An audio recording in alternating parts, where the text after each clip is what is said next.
तुम्ही बसा असेच बर का, दुसऱ्याला सांगा फक्त असं करा तसं करा, करा की आंदोलन पिंदोलन।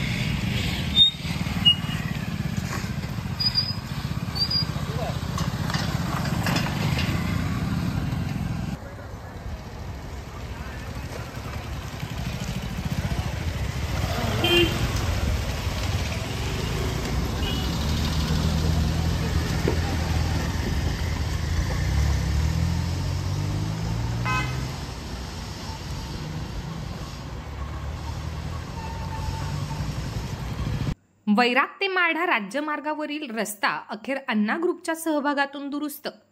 सार्वजनिक बांधकाम व जिल्हा परिषद यांच्या अधिकारातील वैराग माढा रस्त्यावर वैराग हा देत खड्डेच खड्डे पडले आहेत। त्यामुळे या ठिकाणी वारंवार अपघात होतो। वारंवार मागणी करून सुद्धा या ठिकाणचे खड्डे बुजवले जात नव्हते। त्यामुळे बांधकाम खात्याच्या उदासीनतेला त्रासल्याने वैराग येथील अण्णा ग्रुपने स्वखर्चाने या रस्त्यावरील खड्डे बुजवण्याची मोहीम हाती घेतल्याने सर्वत्र कौतुक होत आहे।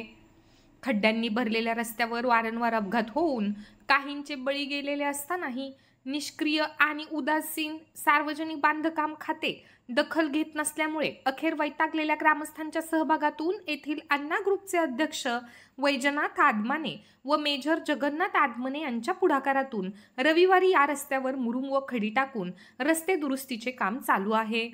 याबाबत अधिक माहिती अशी की वैराग ते माढा हा सतत रहदारी असणारा रस्ता आहे। या रस्त्यावर विद्यामंदिर शाळा, नवीन मराठी विद्यालय, तुळशीदास जाधव प्रशाला, डेफिडेल इंग्लिश मीडियम स्कूल, रवी बाल संस्कार केंद्र, वैरागचा विस्तारित भाग, शिवाजीनगर परिसर असल्यामुळे या रस्त्यावरून शाळकरी मुलांची व नागरिकांची मोठी वाहतूक आहे। मात्र हा रस्ता खड्ड्यांमुळे नादुरुस्त झाला होता, त्यामुळे वारंवार अपघातही होत आहेत। या अपघातांमध्ये काही जणांनी आपला जीव गमावला आहे। त्यामुळे गावकऱ्यांनी सार्वजनिक बांधकाम खाते व जिल्हा परिषद ग्रामीण यांच्याकडे हा रस्ता दुरुस्त करण्याची वारंवार मागणी केली आहे। निवेदन देखील दिले होते, तरी देखील या दोन्ही खात्यांनी या निवेदनांना केराची टोपली दाखवली आहे। त्यामुळे गावकरी त्रासले आहेत। गावकऱ्यांच्या या जीव घेण्याच्या समस्येची दखल घेऊन वैराग येथील सामाजिक कार्यकर्ते व अण्णा ग्रुपने या रस्त्यावर मुरुम टाकत खड्डे बुजवले आहेत। या कामाची दखल घेऊन का होईना, परंतु या दोन्ही खात्यांनी या रस्त्याचे काँक्रिटीकरण करणे गरजेचे आहे अशी अपेक्षा वैरागमधील नागरिकांकडून होत आहे।